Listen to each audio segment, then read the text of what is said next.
ಇದ್ದೀರಾ ಮಂಜು ಅವರೇ? ಇವತ್ತು ಕಡಲೆ ಹಸಿಟ್ಟಿನ ಸಾರು. ಹೆಂಗ್ ಮಾಡೋದು? ಇವಾಗ ಒಂದು ಅರ್ಧ ಬಟ್ಲು ಕಡಲೆ ಹಿಟ್ಟು, ಒಂದು ಲಿಂಬೆಹಣ್ಣು ಗಾತ್ರ ಹುಣಸೆ ಹಣ್ಣು ರಸ, ಓಕೆ,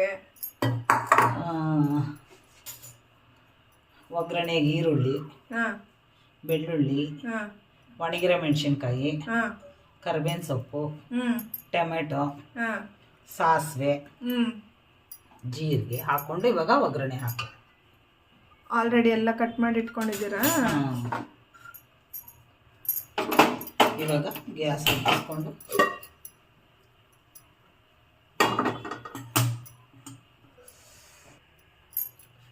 ಇವಾಗ ಎಣ್ಣೆ ಒಂದೆರಡು ಟೇಬಲ್ ಸ್ಪೂನು.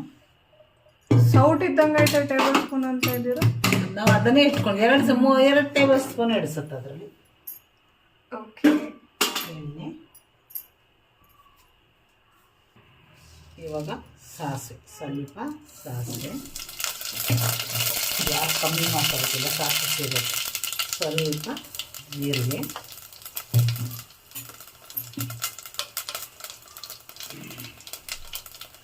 ಇವಾಗ ಬೆಳ್ಳುಳ್ಳಿ.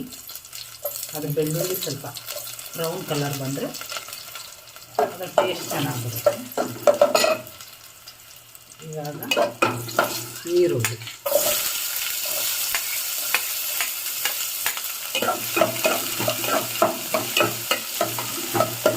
ಇದು ಕೆಂಪು ಕರಿಬೇವಿನ ಸೊಪ್ಪು. ಇವಾಗ ಹಂಗೆ ಮೆಣಸಿನ್ಕಾಯಿನೂ ಹಾಕೊಂಡ್ಬಿಟ್ಟು ಒಂದೆರಡು ಮೆಣಸಿನ್ಕಾಯಿ ಒಗ್ಗರಣೆ ಹಾಕೊಂಡು ಸಾಕು. ಇದು ರೊಟ್ಟಿಗೆ, ಜೋಳದ ರೊಟ್ಟಿಗೆ ತುಂಬ ಚೆನ್ನಾಗಿರುತ್ತೆ, ಅನ್ನಕ್ಕೂ ಚೆನ್ನಾಗಿರುತ್ತೆ, ಬೇಗ ನಾವು ನೋಡೋಣ ಎಷ್ಟು ನಿಮಿಷದಲ್ಲಿ ಮಾಡ್ತೀರಾ ಅಂತ ನೋಡೋಣ.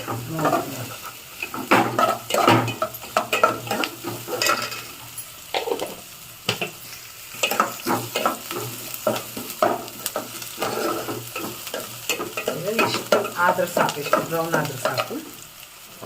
ಇವಾಗ ಅರಶಿನ ಯಾವಾಗ ಏನಕ್ಕೆ ಹಾಕ್ಕೊಳ್ಳೋದು ಅಂದರೆ ಸ್ಮೆಲ್, ಸಾರೊಳಗೆ ಹಾಕಿದ್ರೆ ಸ್ಮೆಲ್ ಬರುತ್ತೆ, ಎಣ್ಣೆ ಫ್ರೈ ಆಗುತ್ತಲ್ವ. ಅರಶಿನ, ಸಾಂಬಾರು ಪುಡಿ ಸ್ವಲ್ಪ, ಖಾರ ಎಷ್ಟು ಬೇಕಷ್ಟು. ನಾವು ಸ್ವಲ್ಪ ಖಾರ ತಿನ್ನೋದ್ರಿಂದ ನಮಗೆ ಸ್ವಲ್ಪ. ಸಾಂಬಾರು ಪುಡಿ ಕೆಂಪಿಗೆ ಇರೋದು, ಮನೇಲಿ ಮಾಡಿರೋದಲ್ವ. ಗೋಧಿ ಕಲರ್ ಇರುತ್ತಲ್ಲ ಅದು ಯಾವುದು? ಗೋಧಿ ಕಲರ್ ಇರೋದು ಧನಿಯಾ ಪುಡಿ, ರೆಡ್ ಕಲರ್ ಇರೋದು ಅಚ್ಚ ಖಾರ.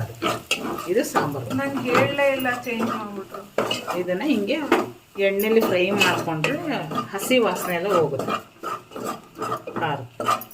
ಬೇಯಬೇಕಾದ್ರೆ ಬೇಗ ತುಂಬ ಟೈಮ್ ತಗೊಳ್ಳೋದು. ಇವಾಗ ಟೊಮೊಟೊ,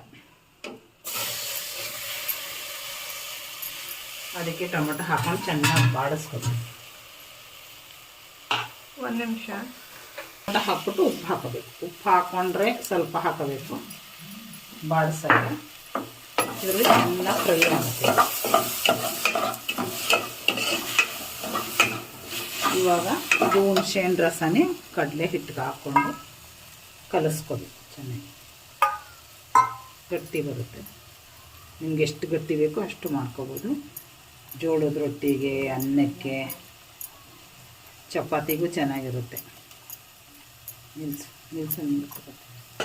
ಇದನ್ನು ಚೆನ್ನಾಗಿ ಫ್ರೈ ಮಾಡಿಕೊಂಡು ಕಡಲೆ ಹಸಿಟ್ಟೆಲ್ಲ ನೆನೆಸ್ಕೊಂಡಿರ್ತೀವಲ್ಲ, ಗಂಟಿಲ್ದಂಗೆ ಕಲಿಸ್ಕೊಂಡು ಹಾಕೊಂಡು ತಿರುಗಿಸ್ತಾ ಇರ್ಬೋದು ಸ್ವಲ್ಪ. ಮತ್ತೆ ನೀರು ಹಾಕೋಬೇಕಾ? ಎಷ್ಟು ಗಟ್ಟಿ ಬೇಕೋ ಅಷ್ಟು. ಇದು ಬೆಂದರೆ ಗಟ್ಟಿ ಆಗುತ್ತೆ ಚೆನ್ನಾಗಿ.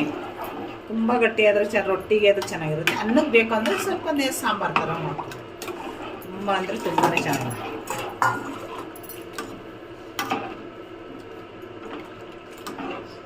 ಇದಕ್ಕೆ ಇದ್ರ ಜೊತೆಗೆ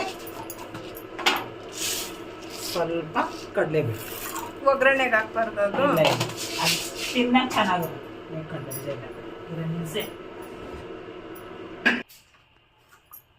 ಒಂದಿಷ್ಟು ಕಡಲೆ ಬೀಜ, ಅದು ಚೆನ್ನಾಗಿರುತ್ತೆ ಸಾಂಬಾರಲ್ಲಿ ತಿಂತಾಯಿದ್ರೆ. ಸ್ವಲ್ಪ ಕಡಲೆ ಬೀಜ. ಇವಾಗ ಇದು ಚೆನ್ನಾಗಿ ಕುದಿಸ್ಕೋಬೇಕು. ಎಷ್ಟು ನಿಮಿಷ ಕುದಿಸ್ಬೇಕು? ಒಂದು 5-10 ನಿಮಿಷ ಕುದಿಸ್ಕೊ. ಅದು ಕಡಲೆ ಹಸಿಟ್ಟು ವಾಸನೆ ಹೋಗಬೇಕಲ್ವ, ಅಲ್ಲಿ ಗಂಟ ಕುದಿಸ್ಕೊ.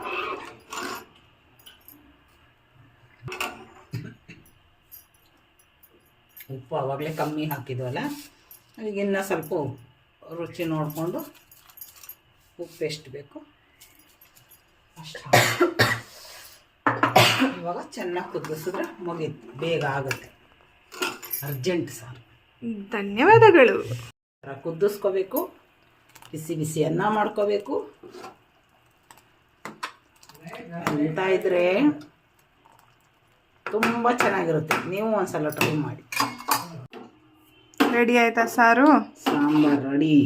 ಕಡಲೆ ಹಿಟ್ಟಿನ ಸಾರು, ಬಿಸಿ ಬಿಸಿ ಅನ್ನ, ಸಾಂಬಾರು ತಿಂದು ನೋಡಿ, ಸೂಪರ್.